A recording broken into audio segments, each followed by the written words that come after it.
ഈ പ്രതികളെക്കുറിച്ചുള്ള സൂചന നമുക്ക് ലഭിച്ചിട്ടുണ്ടോ? എത്ര പേരാണുള്ളത്? പേര് വിവരം അതെല്ലാം കിട്ടിയിട്ടുണ്ടോ?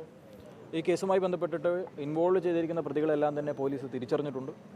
സംഭവത്തിൽ 4 പേരുടെ സാന്നിധ്യമാണ് പോലീസ് ഇതുവരെ തിരിച്ചറിഞ്ഞിരിക്കുന്നത്. പേര് വിവരം ഉണ്ടോ സാർ? അവരുടെ ഇതിൽ 4 പ്രതികളെയാണ് പോലീസ് തിരിച്ചറിഞ്ഞിട്ടുള്ളത്.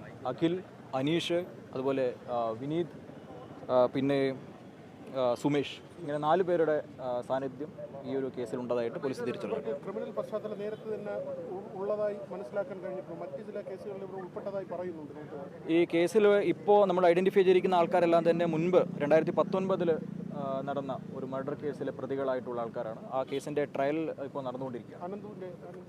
അതിൽ നടന്ന നന്ദു ഗിരീഷിൻ്റെ ഒരു മർഡർ കേസുമായി ബന്ധപ്പെട്ടിട്ടുള്ള പ്രതികളാണ്. പക്ഷേ ആ കേസുമായിട്ട് ഇതിന് പ്രാഥമികമായിട്ട് ഈ ഒരു ഇൻസിഡൻറ്റുമായിട്ട് പ്രാഥമികമായിട്ട് ബന്ധമില്ല. അക്യൂസിൻ്റെ പ്രീവിയസ് കേസ് ഹിസ്റ്ററി ഡീറ്റെയിൽസുമായിട്ടാണ്. ഇതെന്താണ് സാർ ഇതിന് കാരണമായത്? ഈ കൊലപാതകത്തിന് കാരണമായി എന്താണ് സാർ മനസ്സിലാക്കുന്നത്?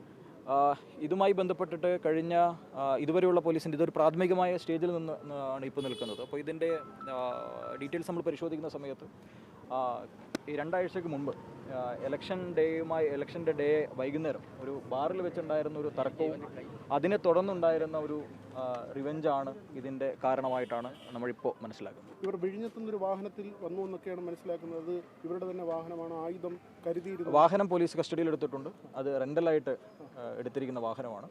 ഇവരുടെ ബാക്കിയുള്ള അസോസിയേറ്റ്സിനെയൊക്കെ പോലീസ് ഇപ്പോൾ പരിശോധിച്ചുകൊണ്ട്. നേരത്തെ ഉള്ള കേസിൽ പ്രതികളായിട്ടുള്ള ആരൊക്കെയാണ് സാർ ഇതിൽ പ്രതികൾ? ഈ 4 പേരും മുൻപത്തെ കേസുകളിൽ പ്രതികളായിട്ടുള്ള ആൾക്കാരാണ്. നേരത്തെ എന്ന് പറഞ്ഞു കഴിഞ്ഞാൽ പ്രീവിയസ് കേസ് ഹിസ്റ്ററി ഉള്ള ആൾക്കാരാണ്. ഇവിടെ എന്താ സംഭവിച്ചതെന്ന് മനസ്സിലാക്കണം.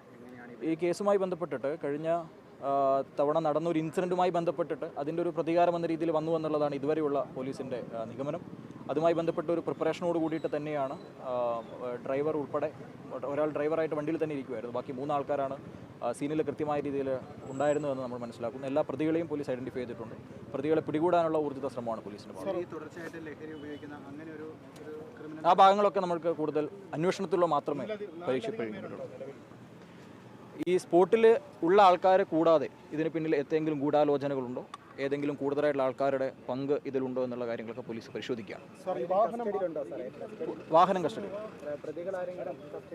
ഇല്ല. നമ്മൾ ആ പ്രതികളുടെ അസോസിയേഷനെ പരിശോധിച്ചുകൊണ്ടിരിക്കുകയാണ്. പ്രതികളെ പിടികൂടുന്നതിന് ആവശ്യമായിട്ടുള്ള ഊർജിതമായ ശ്രമങ്ങൾ ACP ഫോർട്ടിൻ്റെ ഭാഗത്തു നിന്ന് ഒരു ടീം തന്നെ ഇതിൻ്റെ പുറകിൽ അന്വേഷണം. സാർ, ഇവർ വാഹനം അങ്ങോട്ട് മാറ്റി നിർത്തിയെന്നാണ് മനസ്സിലാക്കുന്നത്. അങ്ങനെയാണെങ്കിൽ ഈ മരിച്ച യുവാവിനെ അവിടേക്ക് വിളിച്ചുകൊണ്ട് പോവുകയായിരുന്നു. അങ്ങനെ അല്ല, അതുമായി ബന്ധപ്പെട്ടിട്ട് ഈ ഒരു സ്റ്റേജിൽ എനിക്ക് കമൻറ്റ് ചെയ്യാൻ വേണ്ടി കഴിയില്ല. അത് അന്വേഷണാവസ്ഥയിലിരിക്കുന്ന ഒരു കാര്യമാണ്.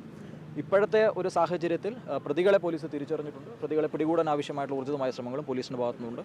ഇതിൽ മരിച്ച വ്യക്തിയുടെ ഇൻക്വസ്റ്റ് നടപടിക്രമങ്ങൾ ഇപ്പോൾ പുരോഗമിക്കുകയാണ്. ഇതുമായി ബന്ധപ്പെട്ടിട്ട് 302 പോലീസ് FIR രജിസ്റ്റർ ചെയ്തിട്ടുണ്ട്.